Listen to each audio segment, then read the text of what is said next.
Baik, terima kasih moderator. Assalamualaikum warahmatullahi wabarakatuh.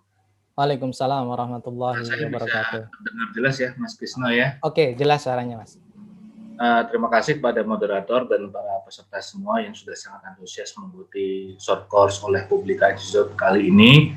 Dan terima kasih juga kepada Mas Hefni tadi sudah menyampaikan materi yang sangat luar biasa. Sayang sekali beliau tidak bisa bergabung sampai akhir. Nah, di sini saya mencoba untuk mengelaborasi dari apa yang tadi sudah disampaikan Mas Hefni, sudah sangat lengkap dan sangat efektif dalam penyampaiannya. Dan izin share screen ya, Mas ya. Bisa ini, saya bisa langsung ya? Bisa langsung, silakan Mas.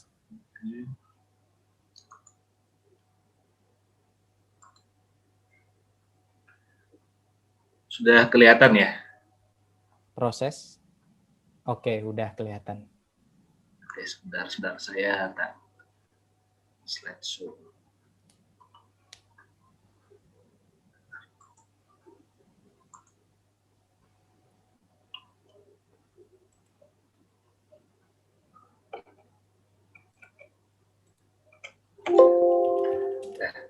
Jadi di sini saya perkenalkan diri dulu. Nama saya Saad Aditya Fanidya Silalahi. Saya adalah peneliti dari bidang ekonomi dan kebijakan publik pada Pusat Penelitian Badan Keahlian Sekjen DPR RI. Dan di sini saya satu tempat kerja dengan Bapak Ahmad Mukadam tadi. Dan kami juga tengah berkolaborasi dalam berbagai penelitian dan tentu saja kami berusaha untuk mempublish hasil penelitian kami itu ke dalam jurnal internasional yang bereputasi. Dan di sini saya akan menyampaikan bukan presentasi, saya lebih mengatakan lebih sharing lah kita enaknya ya. Dengan judul Making a Manuscript That Tells a Story, membuat suatu tulisan yang bercerita atau bercerita secara ilmiah tentunya ya, karena jujur itu saya bingung mau ngasih judul apa, dan saya itu pinginnya sih kita semua itu sama-sama belajar menulis jurnal internasional, namun kita tidak berada dalam tekanan. Kita harusnya enjoy lah dalam proses belajar kita, karena seperti yang dikatakan oleh Bapak Mukadam tadi, bahwa sebenarnya kita kalau short course seperti ini sebenarnya sudah banyak, yang free pun banyak, lihat di Facebook pun banyak, tetapi bagaimana kita itu dapat berlatih dan dapat mencoba mengaplikasikan, submit, reject, revisi lagi, submit, dan yang nanti insya Allah kalau Allah memberikan izin akan publish lah di jurnal internasional yang bereputasi. Jadi ini beberapa notes dalam presentasi sharing nanti. Jadi diharapkan nanti akan ada diskusi dua arah, two-way discussion. Dan saya rekan-rekan kalau misalnya sudah ada yang pernah publish di jurnal internasional, Scopus, Q1 hingga Q4, mungkin bisa sharing pengalamannya. Karena kan masing-masing pengalaman orang itu unik kan. Setiap orang itu memiliki pengalaman masing-masing. Kemudian di sini juga based on author's experience. Jadi saya sendiri akan menceritakan berdasarkan pengalaman saya pribadi selama saya menulis. Kemudian karena background saya adalah manajemen, terutama manajemen pemasaran, jadi tulisan saya itu banyak dalam konteks manajemen pemasaran dengan pendekatan yang kuantitatif. Mungkin berbeda dengan Mas Hefni tadi ya, mungkin yang di agama Islam kan akan sangat banyak kualitatif sebagian besar ya. Nah, ini beberapa highlighted publication saya. Yang pertama saya kolaborasi dengan Bapak Ahmad Mukadam Faham, sudah terbit di Journal of Islamic Marketing. Kalau versi Simago itu adalah Q3. Tetapi pada saat saya coba konfirmasi langsung ke Scopus, mereka mengirimkan email dan confirm bahwa itu Q2, karena itu masuk ke dalam 52 atau 54% dari jurnal yang masuk dalam kategori pemasaran, sehingga masuknya ke kuartal kedua, Q2. Kemudian yang kedua, saya baru saja menerima email acceptance ke Journal of Spanish Marketing, dan ini adalah Q2 versi Simago dan Scopus. Saat ini berarti sedang tahap proses layouting, proofreading, typesetting, dan pengalaman saya itu bisa mencapai waktu 2-3 bulan hingga bisa publish online. Dan ini saya baru Q2, dan tentu saja saya dan kita semua tentu saja ingin bisa mempublikasi ya di level yang Q1 lah, yang benar-benar berkualitas dan impactful, sehingga di sini saya mengharapkan sharing dari rekan-rekan semua. Nah, ini adalah agenda dari sharing saya dari 1 sampai 5. Jadi ini mencerminkan dari bagian introduction hingga ke bagian kesimpulan. Jadi setting the hook, joining the conversation sampai nomor 5. Dan jujur saja ini saya sangat terinspirasi pada editorial note pada suatu edisi Academy of Management Journal. Itu adalah jurnal yang sangat bereputasi tinggi, Q1 dengan H-index di atas 300 dan menjadi rujukan para akademisi di bidang manajemen. Sebenarnya ada banyak lah kalau kita itu mau lihat di Facebook group, WhatsApp group, atau training, itu banyak sekali tips and trick untuk menulis jurnal internasional. Cuman menurut saya ini masukan dari editorial note ini yang sangat enak dibaca dan sangat mudah untuk diaplikasikan, sehingga dalam saya menulis tadi hingga publish yang 2 jurnal tadi itu saya banyak menganut dari cara-cara 5 step yang ditampilkan oleh editorial note tersebut.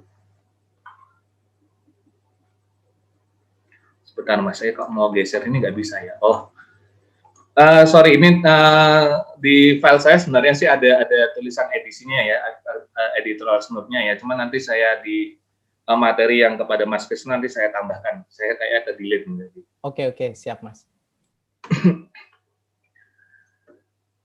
Jadi yang pertama, setting the hook ya. Jadi kalau hook itu apa? Hook itu kan kalau teman-teman yang memiliki hobi memancing, tahu kan namanya hook itu adalah kailnya, yaitu yang menangkap ikannya. Jadi kita tahu kalau memancing itu menangkap ikannya memang harus pas, kuat, dan kita harus men-setting dari kailnya tersebut sehingga bisa benar-benar dapat efektif. Dan menurut pengalaman saya itu sama saja dengan bagian pendahuluan, introduction. Kita itu harus dapat mengcapture, menangkap dari rasa ketertarikan dari pembaca kita. Jadi di sini saya tulis tujuan utama dari bagian introduction adalah mendeliver sebuah bagian introduction yang appealing, yang menarik dan efektif. Appealing itu menarik dan efektif itu artinya ketika orang membaca bagian introduction itu orang itu dapat tertarik untuk membuka lembar demi lembar manuskrip kita hingga ke bagian akhir. Dan orang dengan membaca introduction itu sudah tahu, kebayang dari awal sampai akhir tuh apa sih ceritanya itu, apa sih artikel kita itu ngomong-ngomong apa gitu kasarnya. Nah, di sini cara untuk menyusun introduction yang baik itu pengalaman saya itu terbreakdown menjadi 4. Yang pertama adalah why is it interesting and important? Kenapa tulisan kita itu penting dan menarik? Kemudian yang kecil itu who cares? Siapa yang harus peduli atau siapa yang harus tertarik? Dan ini pertanyaannya itu penting, harus bisa menjawab 2 ini. Karena hasil reviewer, kan nanti ada di bagian belakang, itu seorang reviewer itu pernah memberikan catatan kepada saya, bahwa penelitian Anda itu menarik, dan istilahnya itu penting. Tetapi kami tidak melihat bahwa pangsa pasar orang yang akan tertarik untuk membaca ini besar. Jadi hanya sedikit orang yang akan membaca atau tertarik pada tulisan kita ini. Maka dengan alasan itu paper saya rejected. Nah, di sini jadi kita itu harus berpikir bahwa memang betul bahwa namanya kita itu memiliki keilmuan yang sangat menarik untuk diri kita sendiri. Tetapi once kalau kita itu mau publish ke jurnal internasional, kita juga harus mampu memperkirakan kira-kira hasil penelitian kita ini akan membawa impact bagi banyak orang nggak? Kalau cuma hanya sedikit ya mungkin kemungkinan besar jurnal yang bereputasi tinggi tidak akan mau memuat. Karena apa? Karena jurnal itu kan sebenarnya mereka itu kan jualan.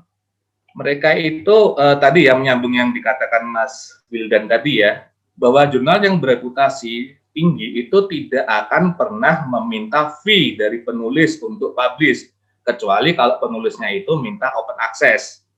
Nah, jadi apa? Mereka itu memperoleh pendapatan dari subscription fee. Jadi kalau kita mau berlangganan atau membeli tulisan tersebut kan kita harus membayar tuh berapa $20 lah rata-rata per artikel. Nah, jadinya mereka itu supaya bisa memperoleh penghasilan dari para konsumennya, mereka harus memastikan bahwa tulisan yang dimuat di jurnal itu memang memiliki impact yang besar bagi banyak konsumen, seperti itu. Nah, jadi itu ya. Jadi dua poin ini, why is it interesting and important, itu harus kita tekankan di bagian introduction.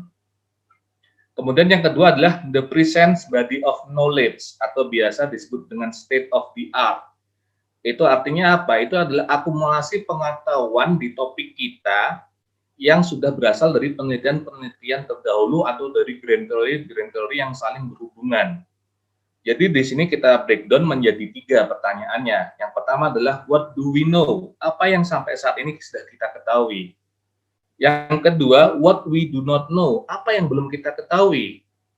Dan yang ketiga adalah apakah ada fakta-fakta yang saling berkonflik dari hasil-hasil penelitian terdahulu? Nah, kalau ada fakta-fakta yang berkonflik, disitulah momentum kita untuk menemukan research gap atau celah penelitian. Dan disinilah kita tuh mengoffer atau menawarkan solusi melalui tulisan kita. Nah, di sini di bagian introduction kita itu menekankan apa yang studi kita tawarkan untuk dapat mengisi research gap tersebut, atau dengan bahasa milenialnya, lost piece of puzzle, kepingan puzzle yang hilang. Dan itu kita bisa klaim sebagai novelty dari tulisan kita atau kebaruan. Nah, jadi itu tadi ya, ada state of the art, research gaps, dan novelty. 3 itu. Cuman ternyata itu belum cukup bagi seorang reviewer di jurnal internasional, karena mereka akan menanyakan bagian yang terakhir, bagian atas. The significance of your study, atau dalam bahasa Inggrisnya itu so what? Terus ngapain gitu. Kalau misalnya kita itu sudah menemukan research gap, menawarkan novelty, lalu ngapain gitu. Jadi apakah dengan kita mengisi research gap itu akan menjadi kita itu mempelajari sesuatu, dan apakah dengan kita mengisi research gap tersebut akan timbul implikasi terhadap teori maupun praktek. Itu harus kita tekankan ke dalam bagian introduction kita. Dan ini common pitfalls atau kesalahan yang umum yang sering terjadi, dan saya juga masih sering melakukannya juga. Yang pertama adalah yang tadi yang paling penting, providing insufficient justifications of the importance of the study. Jadi kita itu merasa bahwa studi kita itu penting, tapi itu kita tidak atau kurang cukup menyampaikan di bagian introduction kenapa studi kita itu penting. Ada satu ungkapan dari salah satu reviewer yang masih saya ingat sampai saat ini, yaitu not all gaps need to be filled. Tidak semua gap penelitian itu penting untuk diisi. Jadi ya itu tadi, kembali ke pertanyaan yang di slide sebelumnya, kita harus bisa meyakinkan kalau andai kata kita itu mengisi celah penelitian tadi, research gap, itu akan berkontribusi terhadap sesuatu yang penting. Harus kita yakinkan kepada editor dan reviewer jurnal internasional.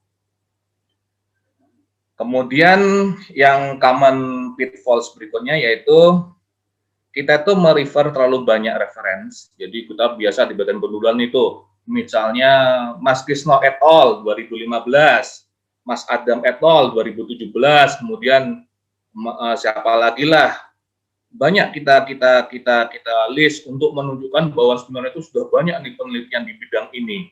Tetapi kita itu tidak memberikan penekanan terhadap key findings atau sesuatu yang menarik dari penelitian-penelitian tersebut. Jadi istilahnya itu kita hanya mengelis dalam 1 atau 2 paragraf yang menunjukkan bahwa itu biasanya bahasanya itu seperti inilah.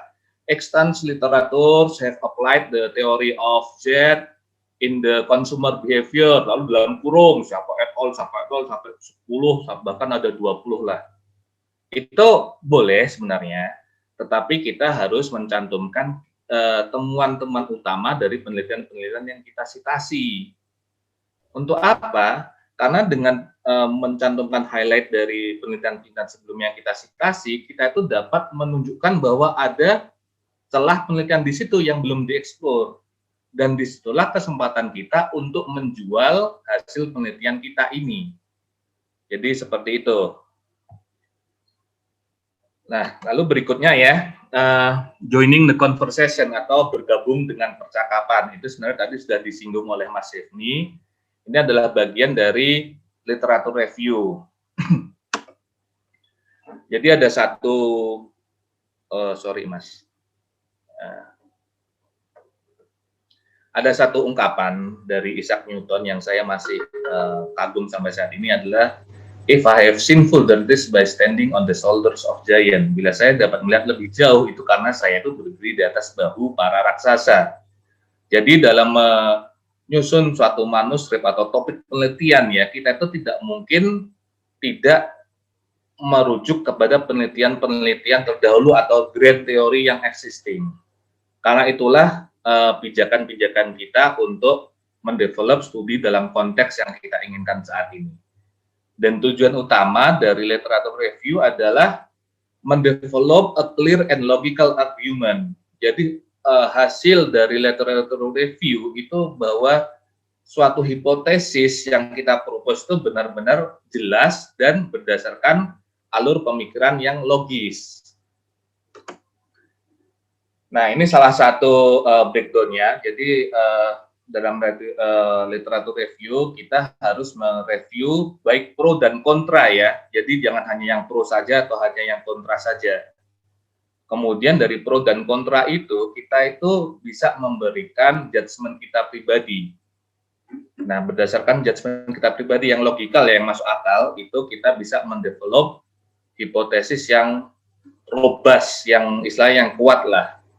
Hipotesis itu sendiri adalah sebuah educated guess, yaitu tebakan yang apa ya, yang tebakan yang edukatif lah, maksudnya tebakan yang masuk akal lah.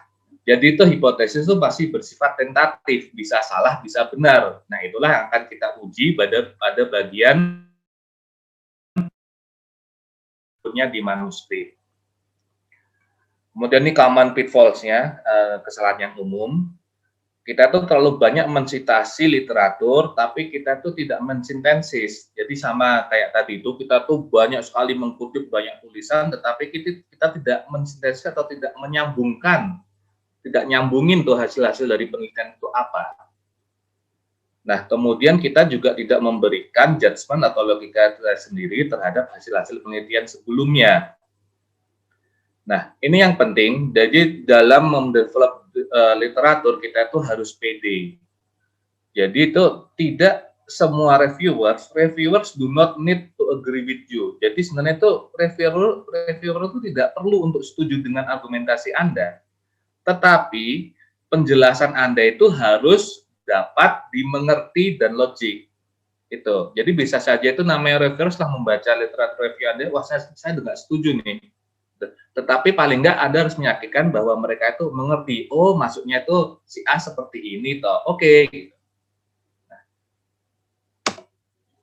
Kemudian yang bagian ketiga, metodologi, saya kasih judul Be Rigor. Jadi kalau misalnya teman-teman sudah banyak ikut training atau membaca itu sangat banyak sekali namanya reviewer jurnal internasional itu rigor. Rigor itu apa sih? Rigor itu sebenarnya itu being transparent and honest. Jadi itu transparan dan jujur terhadap metodologi dan hasil penelitian Anda. Yang kedua, Anda itu harus memberikan detail yang cukup yang dapat memberikan gambaran Anda itu melakukan penelitian ini. Bagaimana Anda itu mengambil data, bagaimana responden Anda, bagaimanakah kuesioner Anda, apa item-item kuesioner Anda, sehingga kalau misalnya mereka ingin mengulangi penelitian Anda, mereka itu dapat melakukannya dengan cara yang sama dan hasilnya pun tentu sama atau cenderung sama. Kalau misalnya laboratorium ya, karena saya background-nya teknik juga, kalau di laboratorium tuh tentunya harusnya sama lah. Temperaturnya, tekanannya sudah disetting dengan rupa sehingga nanti outputnya pasti sama.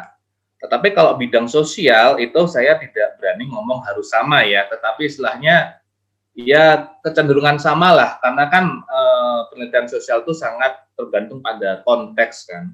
Kita melakukan survei di daerah A tentu akan beda apabila kita melakukan survei dengan responden di daerah B, karena ada faktor individual dan lingkungan dan kultural juga.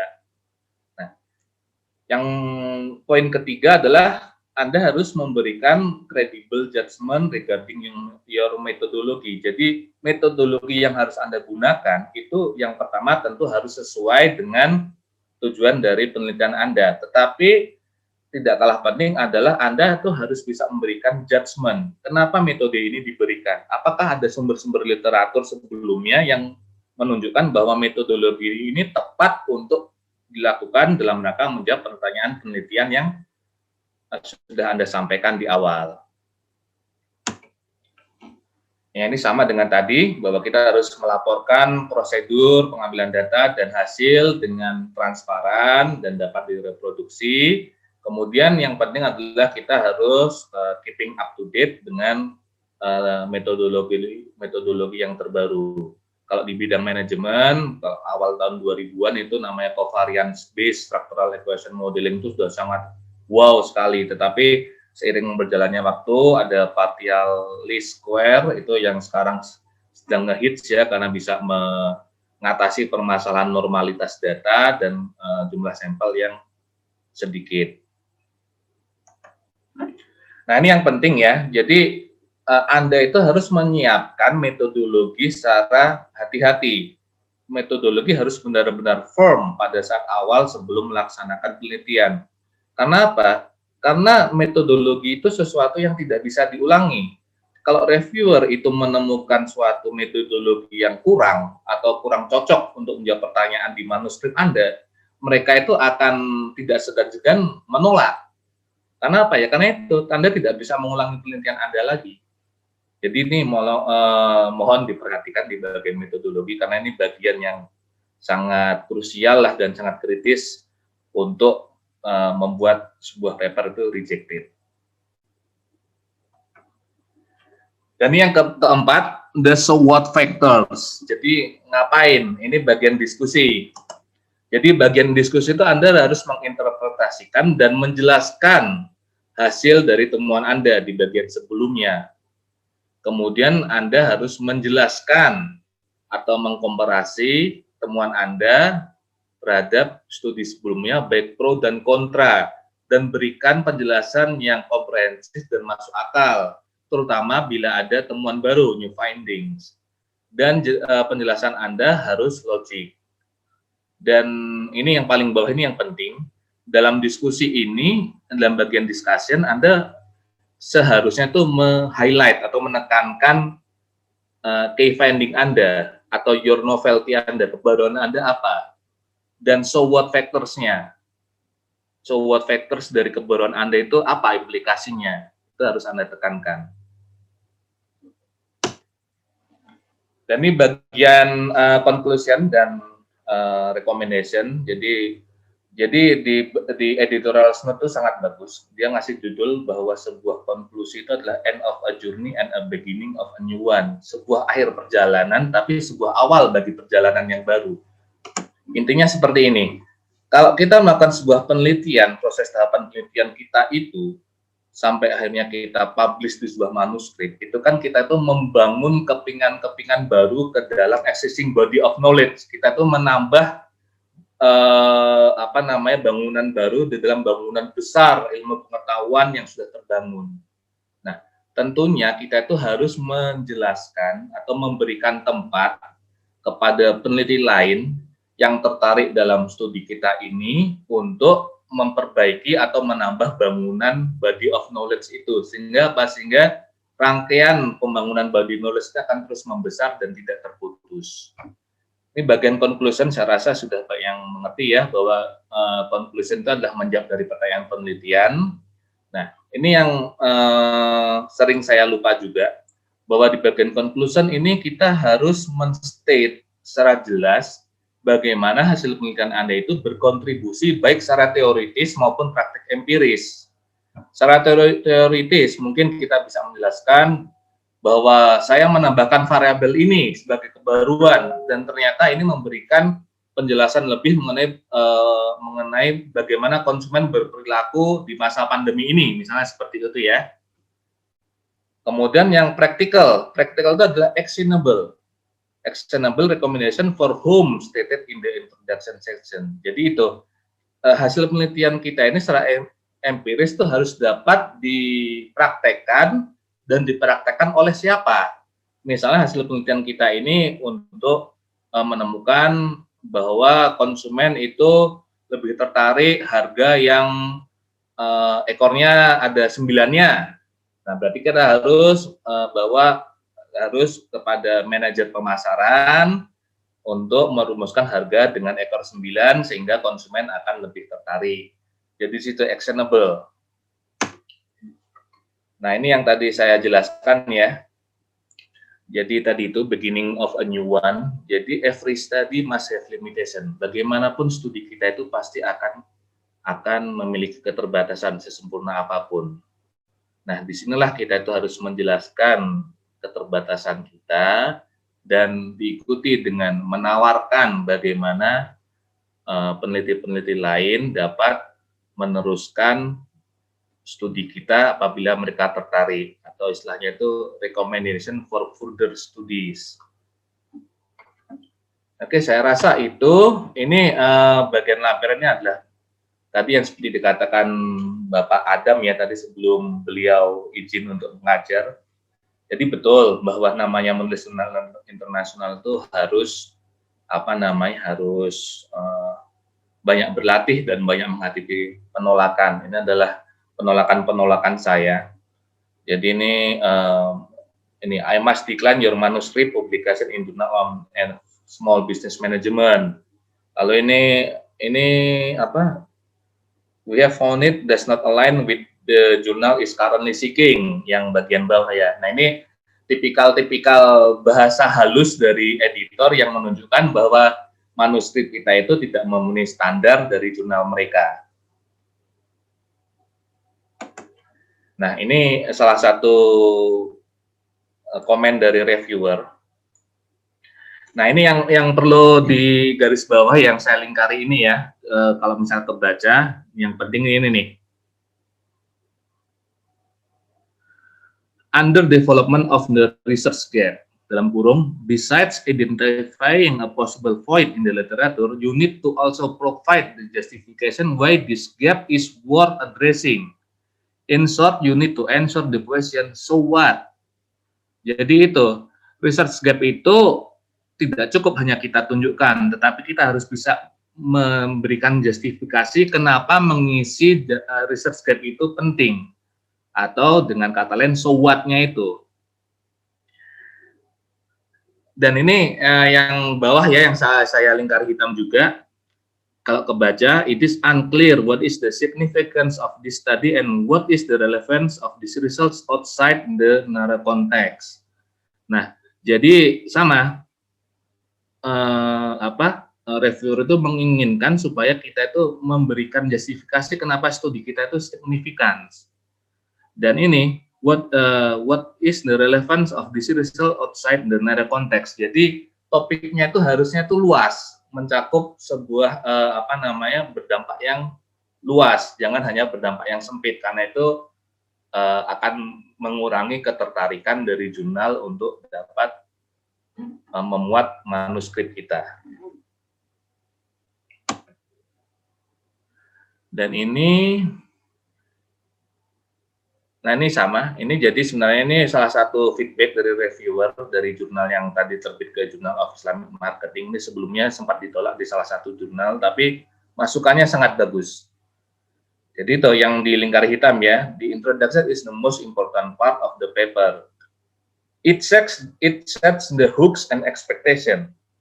Jadi benar, di bagian introduction itu Anda harus setting hook tadi dan harapan dari pembaca.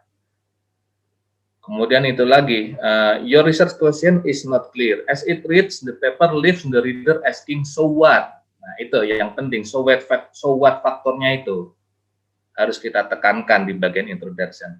Why is this important? What is the gap this study address? And why do you want to accomplish with this study? Nah, itu jadi kita harus bisa menjelaskan kenapa mengisi research gap tersebut sangat penting. Jadi itu sebagian dari penolakan saya. Kalau misalnya di list ini bisa saya 1 jam cerita tentang penolakan saya semua ini, Mas Krisno. Baik, terima kasih telah presentasi saya. Jadi akhir kata, ya marilah kita saling sharing dan berusaha terus belajar bagaimana untuk meningkatkan kualitas tulisan kita dan pada akhirnya kita insya Allah bisa publish di jurnal internasional yang bereputasi tinggi. Baik, terima kasih. Saya harapkan untuk sesi berikutnya kita bisa saling sharing knowledge dan pengalaman secara lebih mendalam. Assalamualaikum warahmatullahi wabarakatuh. Waalaikumsalam warahmatullahi wabarakatuh. Terima kasih Mas Sahat atas penyampaiannya. Saya kira tadi menarik karena ada beberapa yang disampaikan ini melengkapi bahkan memperdalam dari penyampaian Mas Hefni yang pada session pertama tadi. Saat ini sudah ada 2 pertanyaan yang masuk ke saya. Mungkin nanti akan diberikan kesempatan juga kepada Bapak Ibu yang ingin bertanya langsung. Tapi sebelum bertanya langsung, halo Mas Sahat. Ya, lanjut Mas. Ini, Oke. sorry, ini apa? Saya off dulu kameranya, kok tiba-tiba soalnya agak ini susah wifi-nya. Oke, siap. Oke, ini ada 2 pertanyaan yang akan saya share screen. Nah, nanti mungkin bisa dibantu jawab oleh Mas Sahat. Oke, saya udah kelihatan Mas Sahat? Proses, ya.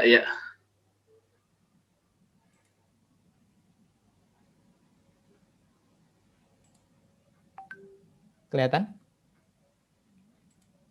Iya, kelihatan. Oke.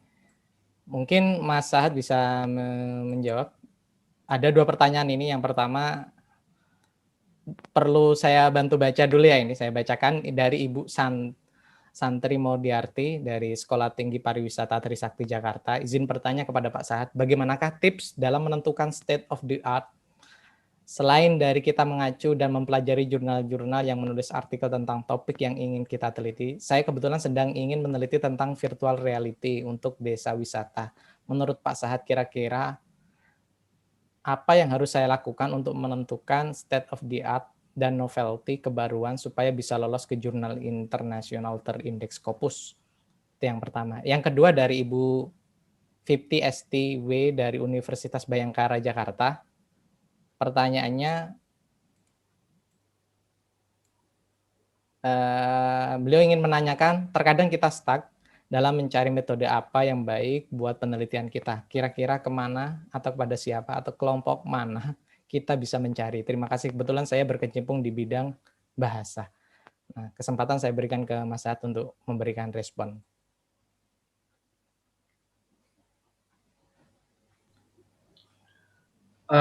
Oke. Kalau yang ini sangat topik spesifik ya, virtual reality untuk desa.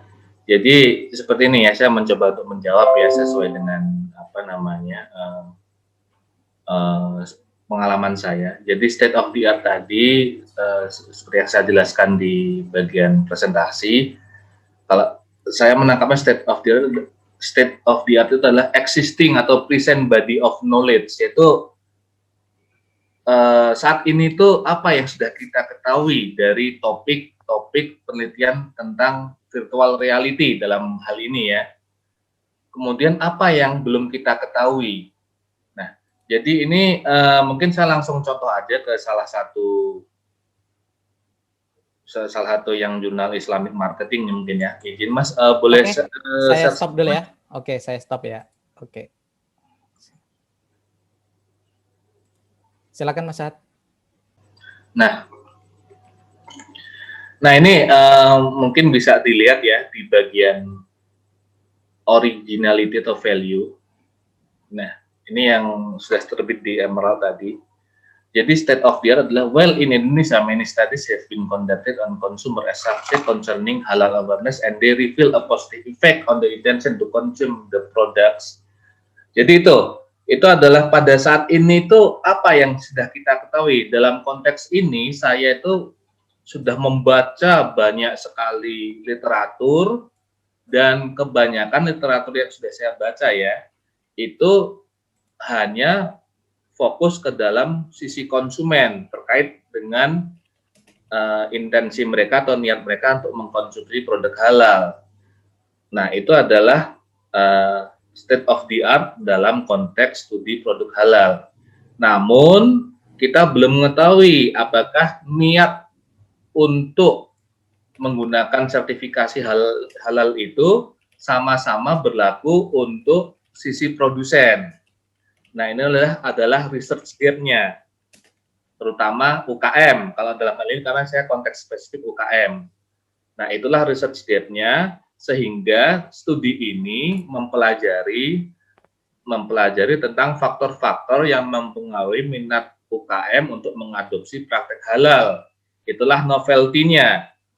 Kemudian so what-nya adalah the study provided insights into how to bridge the producer and consumer interest regarding a halal fulfillment. Itulah so what-nya. Jadi dengan kita itu mempelajari sisi produsen dan konsumen terkait intensi untuk memproduksi dan mengkonsumsi produk halal, maka kita dapat menyediakan novelty, bahwa ternyata novelty berupa faktor-faktor yang mempengaruhi produsen untuk mengadopsi praktek halal, sekaligus so what ya, jadi kita bisa menjembatani kepentingan baik konsumen maupun produsen.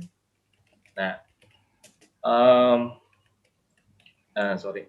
Jadi kembali ke tadi yang Mas boleh tampilkan pertanyaannya lagi, Mas? Oke. Saya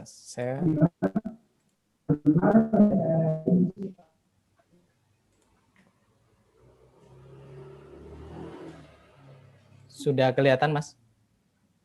Nah, jadi sebenarnya jawabannya tadi itu singkat aja. Jadi untuk yang menentukan state of the art itu kan hubungannya dengan research gap dan novelty. Jadi memang tidak mau kita harus banyak membaca artikel. Dan kalau saya biasanya itu artikelnya yang terbatas publish pada artikel-artikel dari publisher yang bereputasi, contohnya Sagi, Emerald, Elsevier, Taylor and Francis, itu sudah cukup. Tapi memang kita harus mencari harus banyak-banyak membaca sehingga kita sudah tahu di mana sebenarnya itu batas-batas ilmu pengetahuan saat ini yang kita ketahui. Dan ini catatan ya, mohon kita harus banyak-banyak membaca, karena salah satu review yang saya terima itu juga pernah mencantumkan bahwa Anda gagal untuk mensitasi tulisan ini yang terbit di jurnal ini, dikasih link DOI-nya, dan setelah saya cek, oh ya benar, kenapa saya tuh lupa membaca artikel ini. Jadi itu mohon hati-hati, sebelum kita itu menentukan satu topik, kita memang benar-benar harus bekerja keras untuk membaca sebanyak mungkin artikel-artikel yang ada di dalam ruang lingkup penelitian kita. Itu semoga menjawab ya. Kemudian yang pertanyaan kedua, kan terkadang kita stuck dalam mencari metode apa yang buat penelitian kita. Kira-kira kemana atau kepada siapa kita mencari. Nah, kalau metodologi penelitian itu saya percaya bahwa masing-masing bidang itu memiliki metodologi penelitian yang sesuai dengan bidangnya masing-masing. Kalau saya pribadi dalam manajemen itu namanya Smart PLS, seperti kuantitatif itu memang sesuai untuk menjawab penelitian bidang manajemen. Nah, kalau misalnya di bidang bahasa, tentunya yang paling mengerti ya dosen bahasa itu sendiri. Jadi yang penting dalam menentukan metodologi itu Anda itu merumuskan dulu research question itu Anda itu apa. Sebenarnya metodologi itu adalah tools untuk menjawab pertanyaan penelitian. Jangan sampai metodologi kita ini menghasilkan sebuah kesimpulan yang tidak menjawab pertanyaan penelitian. Jadi itu, yang penting itu pertanyaan penelitian Anda itu firm dulu, kemudian cobalah berkonsultasi kepada dosen Anda atau mungkin kepada orang yang pernah melakukan penelitian-penelitian di bidang yang mirip-mirip lah, di bidang bahasa juga dengan topik penelitian yang mirip lah. Kita bisa cek metodologi yang dia gunakan itu apa.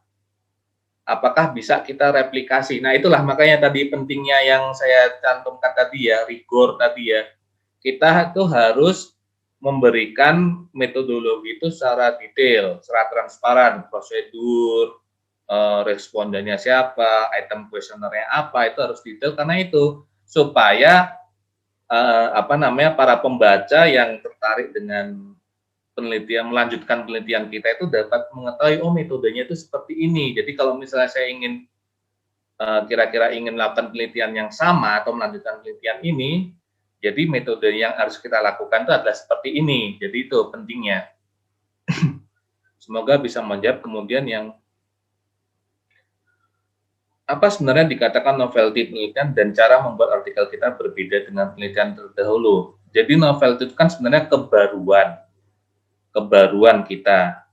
Nah, cara kita membuat artikel kita berbeda dengan penelitian terdahulu, jadi sebenarnya ya tadi itu kembali ke contoh saya, kita itu harus membaca banyak literatur, menyimpulkan penelitian, kemudian kan di situ akan ketahuan bahwa sebenarnya itu ada research gap atau area penelitian yang belum dieksplor oleh peneliti-peneliti sebelumnya. Nah, itulah kesempatan kita untuk menonjolkan novelty, kebaruan. Dan cara membuat artikel kita berbeda dengan penelitian terdahulu ya tentu saja kita harus menekankan bagaimana penelitian kita itu menambah pemahaman dari aspek teoretikal dan empirical. Jadi seperti ini. Izin share screen lagi ya Mas ya. Oke, silakan Mas Sahat. Nah, tadi pertanyaannya bagaimana membuat penelitian kita berbeda dengan penelitian-penelitian sebelumnya. Nah, ini contoh nih, ini yang sudah accepted, jadi tinggal proses layouting. Ini, this present study adds PR itu adalah perceived religiosity as a moderator in the relationship between. Jadi itu berbeda karena kita menambahkan satu variabel yang pada bagian sebelumnya sudah saya jelaskan bahwa variabel ini penting, tetapi kok tidak diadres pada penelitian sebelumnya. Jadi itu sebenarnya ini terkadang kita itu menonjolkan suatu penelitian kita di bagian introduction manuskrip itu hanya cukup 1 atau 2 kalimat saja. Tetapi itu sangat penting. Tapi kita itu harus mampu menjual penelitian kita itu dengan menonjolkan itu.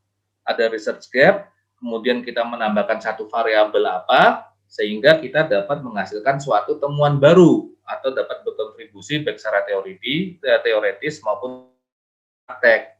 Itu saja sebenarnya. Ya, semoga menjawab ya Mbak ya. Yang berikutnya Mas Krisno, ada lagi? Ini ada pertanyaan Mas. Oke. Dari Bapak Fajarudin Fatwa. Ahmad Fajarudin Fatwa. Pertanyaannya begini Mas, ini soal di mana kita meletakkan riset dan gap tersebut Bapak. Maksudnya untuk meletakkan riset gapnya di mana? Karena tata layout jurnal dalam VS dalam negeri, VS luar negeri ada yang berbeda atau mungkin sepengalaman Mas Sahat bagaimana? Bisa dibuka dulu, Mas? Oke. Oh ya, baik, mungkin langsung sepengalaman saya ya. Iya, iya. Saya berikan contohnya. Ntar Mas saya cari dulu. Oke. Oh, mohon maaf, tadi sempat saya tutup ya. Sekarang sudah bisa bagi peserta saya buka untuk suaranya.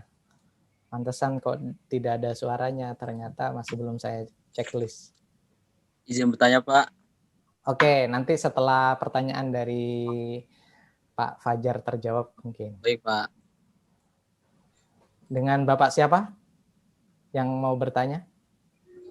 Saya Lukman Hamdani, Pak. Oh, Pak Lukman Hamdani. Oke, Ya. oke. Oke, Pak.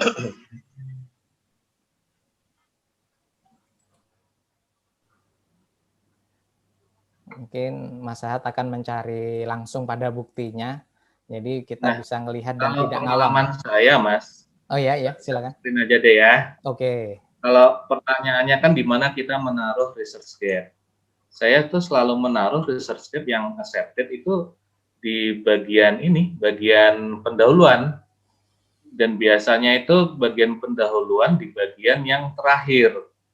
Karena kan di bagian awal kita itu, ini kan ada gap-nya di sini ya. Ini saya istilahnya knowledge gap lah. Ya itu sebenarnya pilihan kata aja, ada research gap, ada knowledge gap, atau kadang-kadang gap aja. sebenarnya pilihan-pilihan kata saja sih sebenarnya. Nah, cuman ya itu di bagian pendahuluan dan biasanya di bagian alinea, entah alinea terakhir atau alinea kedua sebelum terakhir. Jadi di bagian pertama itu biasa kita jelaskan topiknya ya, kemudian alinea kedua itu bagian tentang tadi itu state of the art yang studi-studi sebelumnya, kemudian bagian ketiga itu yaitu memunculkan research gap-nya itu. Jadi sebenarnya sih seperti yang disampaikan Mas Helmi tadi, di bagian introduction itu sangat straightforward lah. Jadi hanya bagian dari pengenalan konteks topik kita, kemudian pengenalan existing body of knowledge, kemudian pengenalan research gap, kemudian novelty. Itu saja sebenarnya komponen-komponen penting dari pendahuluan. Ya itu aja Mas, ya semoga menjawab Mas. Jadi ya jawabannya research gap di mana diletakkan ya. Kalau dari sisi layout tuh biasanya di bagian introduction dan di alinea terakhir sebagai penutup dari bagian introduction. Kalau yang Mas temui di dalam jurnal di luar negeri, apakah memang posisinya di situ juga Mas? Atau bisa di awal paragraf atau bagaimana? Maksudnya di awal pendahuluan? Jurnal banyak ada saya sebenarnya itu satu jurnal saya tuh sebenarnya sudah cari-cari itu ingin memberikan contoh tapi kok belum ketemu itu. Ada yang modelnya itu langsung research gap di alinea pertama. Oh. Dan itu pun mereka menyajikannya itu dengan sangat menarik. Dan inilah saya sharing aja ya. Saya itu kenapa sangat enjoy membaca jurnal internasional karena dari segi bahasa itu mereka lebih mengalir dan tidak kaku. Dan ya mohon maaf ya kok beda dengan jurnal-jurnal nasional yang singkat dulu kok saya kok kadang-kadang itu sudah capek duluan waktu membaca pendahuluannya gitu kadang-kadang ya. Coba nanti saya share ke Mas Krisno ya, Mas Krisno ya kalau saya ketemu ya itu ada jurnal tentang pemasaran juga yang itu tuh sebenarnya itu cuma pingin membandingkan antara self service dengan full service di sebuah restoran. Self service itu kan yang datang kita tuh mencet kayak di McD lah kalau sekarang kita mencet menunya apa, kemudian bayar dan kita bawa. Kalau full service kan kita duduk, pelayan datang, kita pesan, nanti dianterin makanannya. Nah, cuman mereka itu menyampaikan di alinea pertama dan dengan gaya bercerita lagi. Ada seorang keluarga yang datang ke restoran dan anak-anak mereka langsung tertarik untuk memilih makanan di menu monitor secara self service. Sementara orang tuanya marah-marah dan ingin langsung duduk dan dilayani. Nah, di sini kita melihat sebuah perbedaan antara perilaku konsumen dari usia anak-anak dan tua yang berbeda memilih self service maupun full service. Dan disinilah berarti ada pertanyaan atau research gap. Apa yang mempengaruhi faktor-faktor kesukaan terhadap self service dan full service? Itu di alinea pertama. Nah, itu saya penasaran tuh sebenarnya itu, nyari-nyari terus itu. Oke.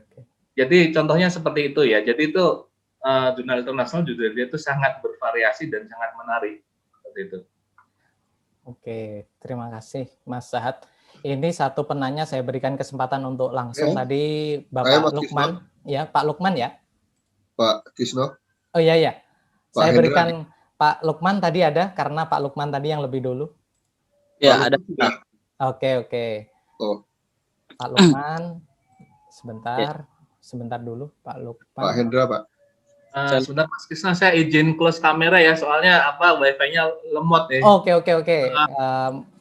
Mohon dimaklumi untuk Bapak Ibu peserta, Mas Lukman yang mana angkat tangan. Saya akan. Ya Pak, saya Pak. Oke. Mohon dibuka kameranya Mas, jika memungkinkan. Oke. Baik Pak. Nah, biar tidak gelap semua. Oke, silakan.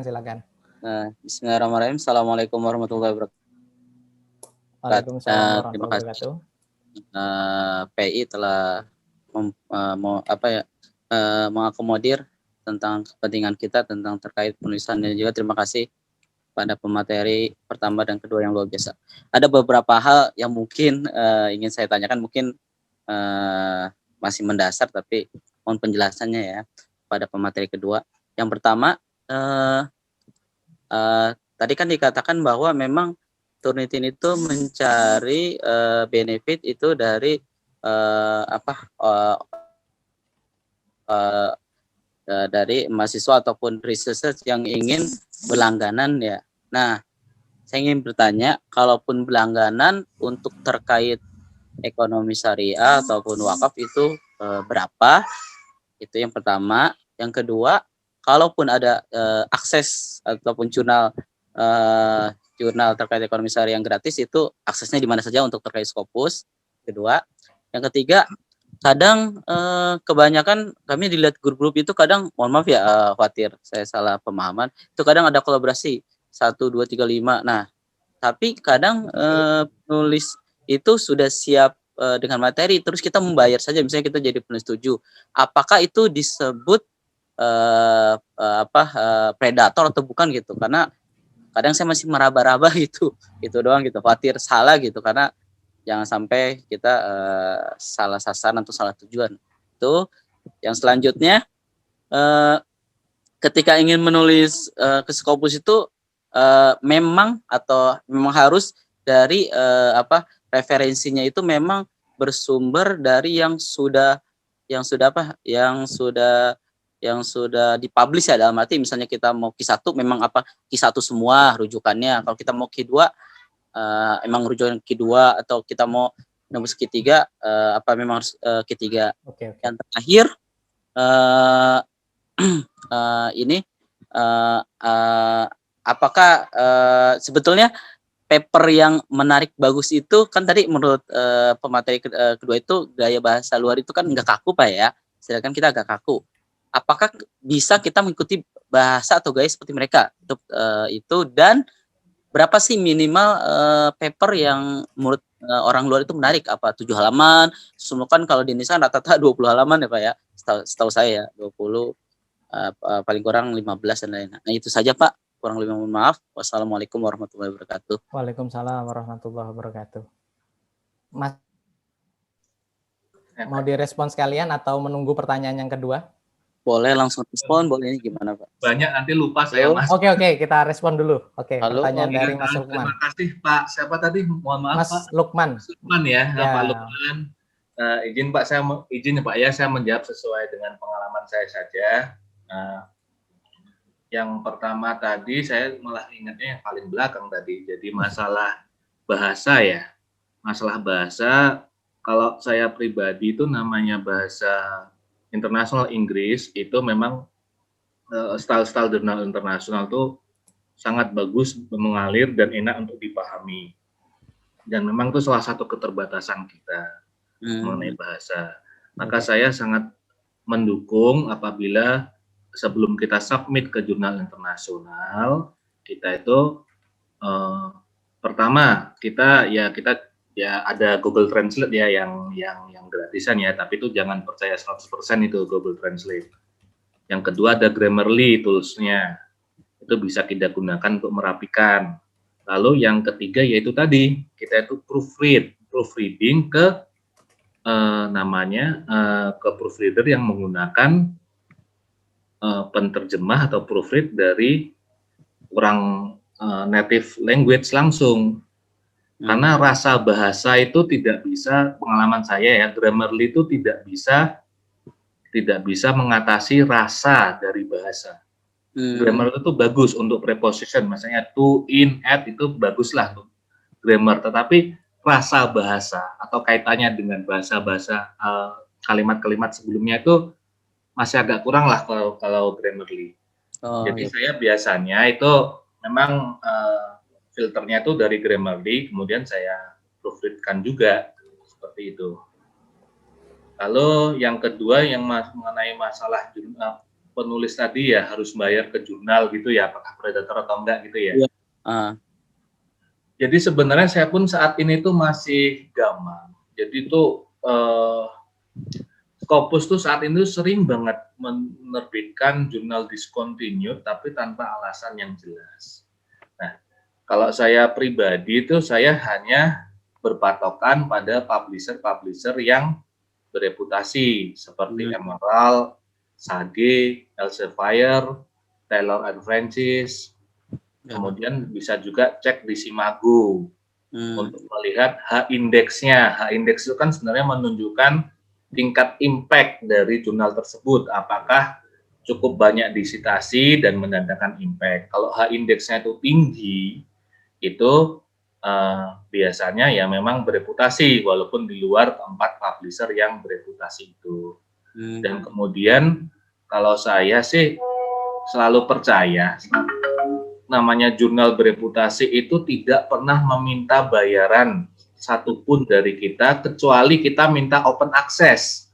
Open access itu berarti ya yang lihat jurnal kita itu langsung bisa download free PDF-nya tanpa harus subscribe dulu, membayar dulu. Yang rata-rata sih kalau berlaku umum ya, bukan hanya jurnal di keuangan syariah ya, itu $20 lah per artikel. $20 per artikel, tapi kalau misalnya mau subscribe per tahun tuh $200 lah, lebih murah.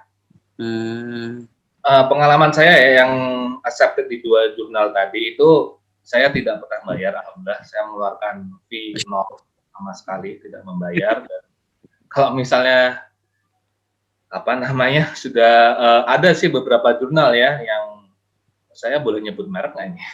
Boleh, Mas, silakan. Kan Boleh. ilmiah ini, forum ilmiah ya. Sharing aja lah ya. Iya, saya tuh heran, saya tuh sekali submit ke jurnal tersebut kok tiba-tiba di email saya berikutnya tuh banyak dibombardir oleh jurnal-jurnal yang saya tuh nggak pernah tahu namanya itu loh. Bahkan saya tuh pernah ditelepon. Dan di email tersebut mereka tuh menuliskan secara terus terang bahwa tulisan Anda menarik sekali. Kami akan memprosesnya. Tetapi bila Anda publish, Anda harus dikenakan biaya $800. Wah, gila. $800 berarti berapa? Udah belasan juta ya itu ya. 17-18, Mas. Ya itu saya hapus lah itu. Kalau kayak gitu tuh nggak saya ini. Jadi ya saya tuh percaya kepada tadi tuh Pak, melihat publisher aja, Emerald, Sage, Elsevier, kemudian apa namanya Taylor and Francis. Oke. Seperti itu. Pertanyaan lainnya apa sih ya? Kalau jadi lupa saya baru 2 itu. Apalagi ya Mas? Tadi soal akses jurnal itu kan sudah disampaikan sudah. Saya kira memang udah mewakili. Ini ada beberapa pertanyaan lagi, tapi saya cek dulu waktunya.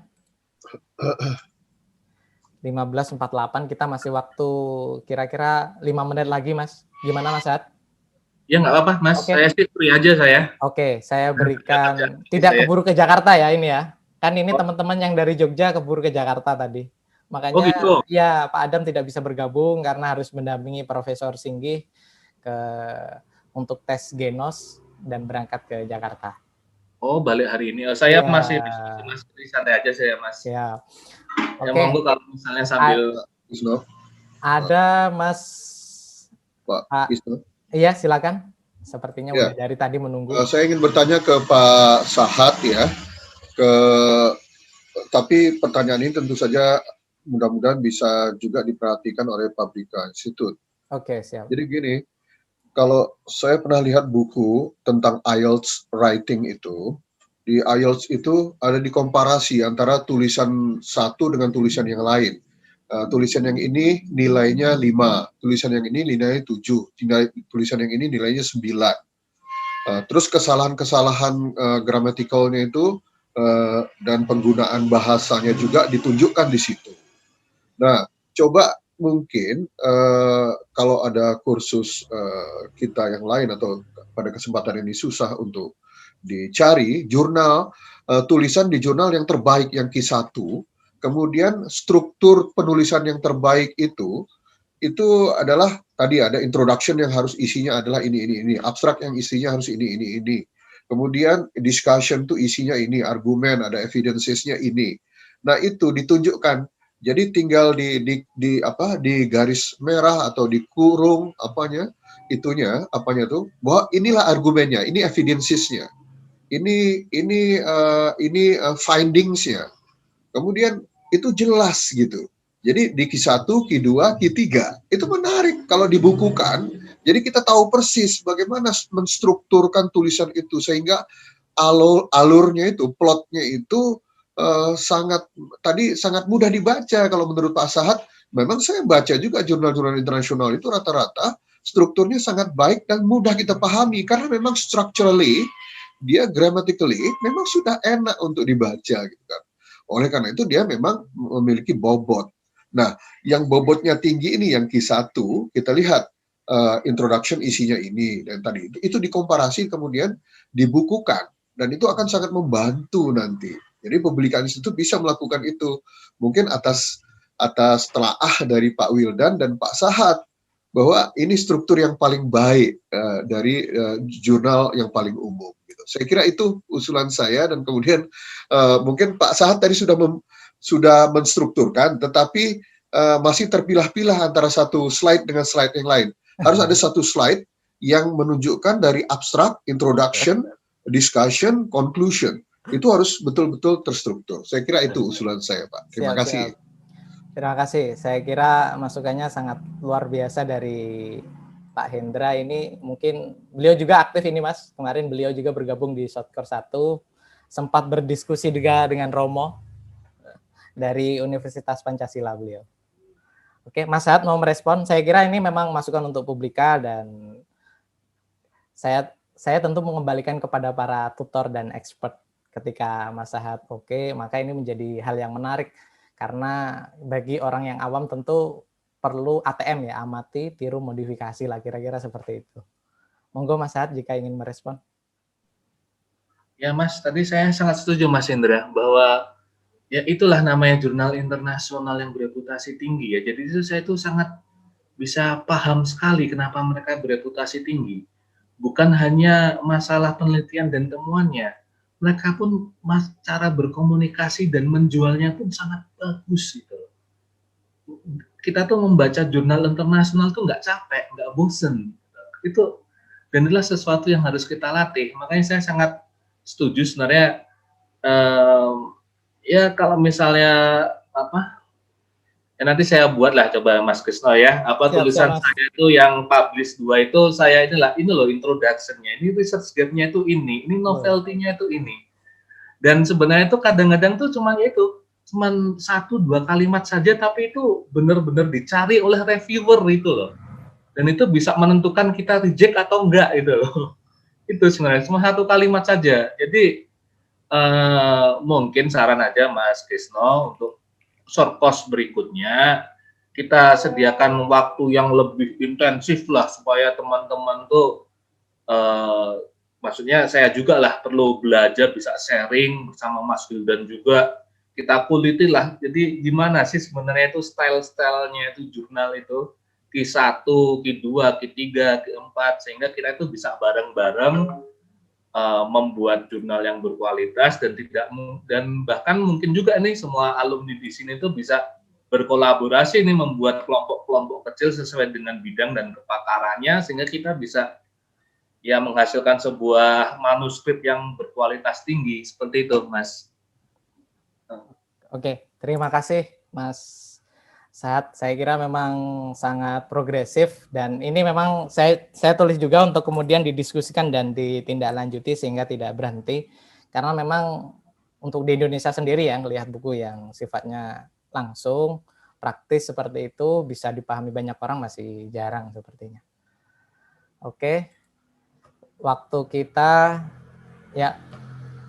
sebetulnya sudah habis tapi ini beberapa pertanyaan juga sudah dijawab.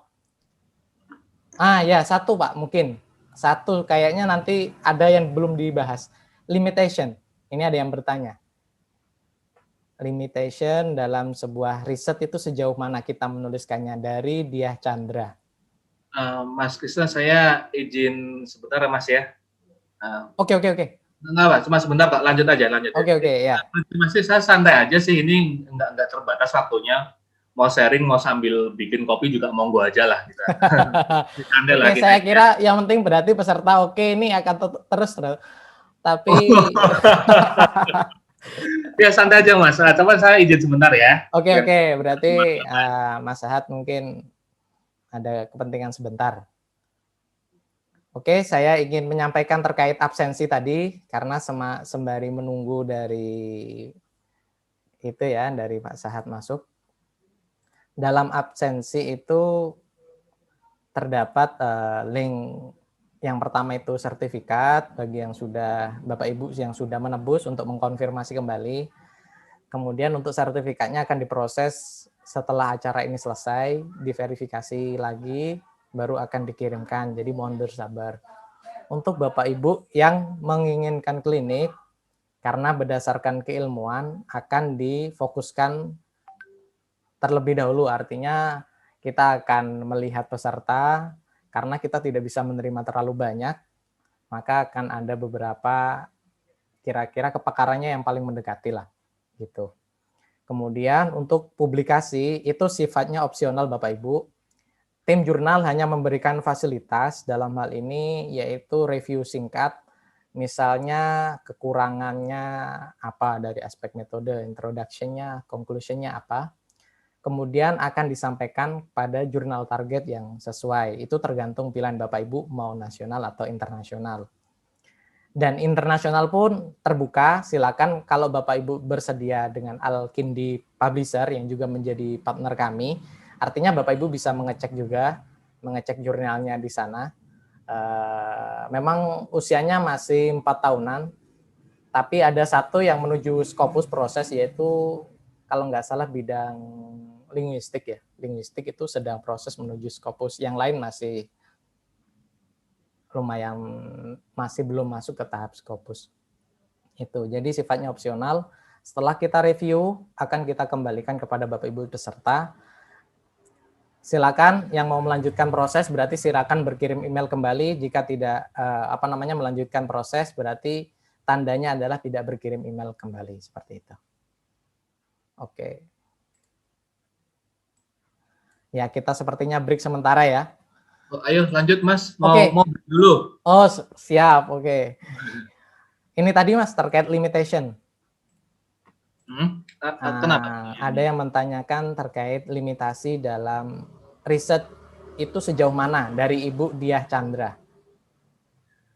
Oh, baik. Jadi pengalaman saya aja ya, itu yang saya tulis itu limitasi itu pasti kita akan banyak limitasi. Kalau dalam penelitian saya itu kan kedua manuskrip kan menggunakan survei, dan tentu saja namanya kita itu mau survei perilaku konsumen Indonesia di 34 provinsi itu jelas biayanya banyak, waktunya banyak, energinya banyak kan, jadi tidak mungkin. Jadi saya biasanya itu hanya di satu lokasi saja, Bogor. Kenapa Bogor? Karena saya tinggal di situ sebenarnya.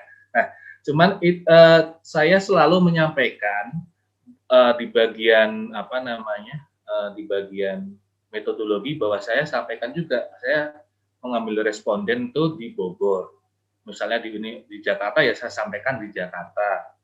Atau respondennya itu misalnya usia berapa saja, universitas adalah mahasiswa, ya saya sampaikan juga, saya tulis tuh, jujur, saya transparan. Nah, itu adalah salah satu keterbatasan kita, dan itu harus kita akui juga di bagian limitasi. Jadi misalnya limitasi itu kita mengakui bahwa survei ini hanya terbatas di satu kota, sehingga generalisasi harus diperhatikan dengan berhati-hati. Itu salah satu kekurangan dalam metode ya. Kemudian juga bisa kekurangan kita itu dalam objek penelitian. Misalnya kita objek penelitiannya itu kalau saya ya, itu adalah produk halal yang dijual oleh UKM, terutama produk makanan dan minuman. Yang kalau dalam bahasa marketing itu adalah produk low involvement, di mana orang tuh beli makanan dan minuman kan sebenarnya kan tidak terlalu banyak pertimbangan ya, karena kan rata-rata murah, tidak seperti kita mau beli mobil. Nah, kita juga harus menyatakan juga limitasi itu, bahwa subjek penelitian kita itu hanya terkait dengan produk halal yang merupakan produk UKM, makanan dan minuman, sehingga produk yang mahal, yang high involvement istilahnya itu seperti mobil atau HP itu tidak termasuk dalam ruang lingkup penelitian ini. Nah, jadi ya nggak apa, limitasi itu kita akui saja apa yang sebenarnya kita rasakan sebagai limitasi, apa yang seharusnya bisa kita bisa kita lakukan lebih untuk membuat hasil studi ini lebih baik, andai kata dana kita tidak terbatas. Tapi kan nggak mungkin. Nah, itu diakui saja. Dan caranya kita itu mengemas, nah ini saya tadi sebenarnya ketinggalan nih. Kita itu harus mengakui limitasi kita, tetapi dalam cara kita menuliskan di manuskrip, kita jangan istilahnya polos-polos banget mengakui kelemahan kita itu. Nah, kita harus mengelolanya dalam kalimat bahwa misalnya nih, kita memiliki kelemahan karena survei hanya melibatkan responden di satu kota. Tetapi apa namanya, itu salah satu pengakuan yang sangat polos ya. Itu benar-benar istilahnya ya, maksudnya kita itu menjatuhkan penelitian kita sendiri. Akan lebih baik kalau kita menuliskan dalam bentuk seperti ini. Penelitian ini hanya melibatkan responden satu kota, tetapi dengan keterbatasan sumber daya yang ada, inilah hasil optimal yang kita bisa peroleh untuk menyumbang pemikiran pada bidang ini. Itu salah satunya cara triksnya ya. Kemudian cara triks yang kedua yaitu kita menyediakan mengakui kelemahan kita dan mengarahkannya bahwa kelemahan kita itu, limitation itu akan menjadi objek penelitian bagi penelitian berikutnya. Jadi misalnya ya tadi itu, produk halal ini hanya mencakup makanan dan minuman pada UKM, tidak mencakup produk yang mahal. Sehingga penelitian berikutnya bisa mempelajari pengaruh perilaku halal terhadap produk-produk yang mahal dan apakah bisa memberikan perbedaan terhadap perilaku konsumen di produk-produk yang berharga murah. Jadi itu cara mengakui limitation kita. Seperti itu, Mas Kisno. Semoga menjawab.